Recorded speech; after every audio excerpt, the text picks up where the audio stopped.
Hi friends, we're here at the tree farm today to learn about different species of Christmas trees. We're here with Carrie, owner and expert, to tell us a little bit more about what is at this farm. All right, here we have concolor fir, also known as white fir. Scientific name is Abies concolor. Concolor fir has probably the longest needles, at least the ones we have, of the fir trees.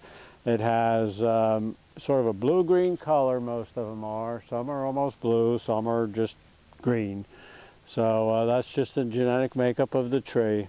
It has good needle retention and fairly stiff branches to hold the ornaments. Here we have Fraser fir, probably the most popular Christmas tree. Scientific name, Abies fraseri. Fraser fir has blunt needles, usually a pretty nice dark green color. It has excellent needle retention, fairly stiff branches to hold the ornaments. And it has a little bit of a whitish color, lighter color underneath the needles. Adds a little to the appearance of the tree. So this is probably the most popular Christmas tree these days. This is eastern white pine, the only actual pine tree we use for a Christmas tree here. Pinus strobus is the scientific name. It has good needle retention. The branches are not very strong for holding ornaments, but it has a really nice, soft look to it. And if you want to identify white pine from the harder needle pines like Scotch pine, if you pull, the needles are in little clumps. And if you count the needles of the clump, there's 5 in the white pine. The hard pines have lesser amounts, 2 or 3 needles usually. This is a Colorado spruce or blue spruce. Picea pungens glauca is the scientific name. They vary in color from more or less green like this one to pretty bright blue. That's all just genetic variation.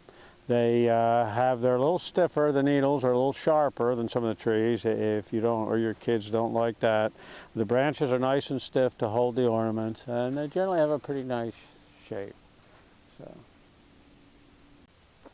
This is Douglas fir. Douglas fir is not a true fir, a genus Pseudotsuga. It makes a nice Christmas tree. A lot of people come looking for these. For a long time, they were the most popular tree.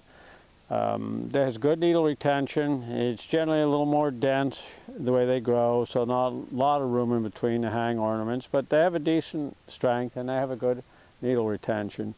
Now, you can tell it's not a true fir because in a true fir, the needles attach directly to the stem and they leave a little pock mark when they're pulled off. These have a little, come down to a little narrowing stem, I guess referred to as a petiole, where they attach to the stem. So. This is Norway spruce, Picea abies. They're a nice looking tree. We use them a lot for landscape, but they don't make nice Christmas trees. The needles fall off rapidly after they're cut. So we don't recommend these at all. We really don't want people to cut them. As soon as you get it somewhere where it's hot or warm, the needles don't last long. This is balsam fir, another true fir we have here, Abies balsamea.